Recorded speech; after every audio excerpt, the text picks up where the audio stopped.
Magandang buhay! This is your Bicolanong Mommy Kring Kring! Nang mga oras nga itong mga mare ay kauuwi nga lang namin galing sa trabaho at nag-asikaso na rin nga ako na magsaing. At kapag swerte ka nga mga mare, ayun, ubos na nga ang aming gas. At balik muna nga tayo mga mare sa nakasanayan na pugon. Pugon nga mga mare ang tawag dito sa amin. Sa inyo ba, anong tawag sa ganitong lutuan? Pero parang pare-pareha nga lang naman ang tawag dyan. Mamadali na rin nga ako mga mare ng mga oras na yan dahil anong oras na rin. At kapag ka magpapamakot nga kami mga mare o magmamarikit kung tawagin ay ginagamitan nga namin yan mini fan para nga mas mabilis nga kami na makapagpaapoy. Tapos kapag ka malakas na nga yung apoy mga mare, pinapatay din naman namin yung mini fan kasi nga mauubos nga yung uling.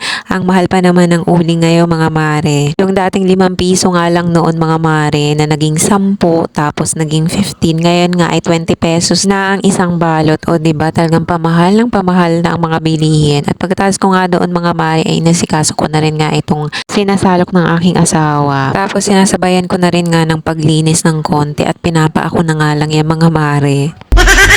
At para isahang paguran na nga mga mare ay nasikaso ko na rin nga magwalis dito sa loob ng sala at pati na rin sa kusina dahil sobrang dumi na naman. Ito talaga mga mare mga gawaing hindi natin matatakasan at paulit-ulit lang talaga. At habang nagwawalis nga ako dito mayroong bata palang sumasayaw-sayaw at tuwang-tuwa nga sa kanyang pinapanood. Kung napapansin nyo nga mga mare ay hindi pa rin nga ako nakakapagpalit dyan ng sapi ng upuan at pati na rin ng kurtina kasi team green pa rin nga tayo hanggang ngayon. Madalas kasi mga mare ay tinatamad talaga ako pero magpapalit rin nga ako mga mare at hayaan nyo sa susunod ay iba na nga ang kulay niyan. At yung planong pagpipintura ko rin nga dyan mga mare sa may parte ng TV ay hanggang ngayon ay hindi ko pa rin nagagawa. Aside nga mga mare sa hindi pa ako nakakabili ng pintura ay talagang tinatamad pa rin nga ako. Parang kailangan ko na naman talagang mga maring tampalin ng maraming salapi para lang maging masigla. Etong mga nakaraang araw na naman kasi mga mare ay talagang tinatamad ako. Hala, uy, parang may pagpiyo.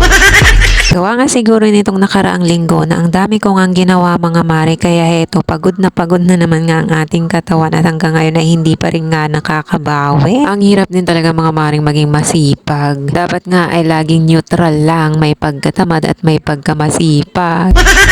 Pagkatapos ko nga dyan mga maring magwalis ay pumasok na rin nga ako para makapagwalis na nga dito sa aming kusina. At sa sobrang init nga mga mare ay legit nga yung pawis ko dyan para tuloy nga akong naligo. O siya, sige na nga mga mare, maraming salamat sa pagsama hanggang dulo. So ulitin muli. Bye!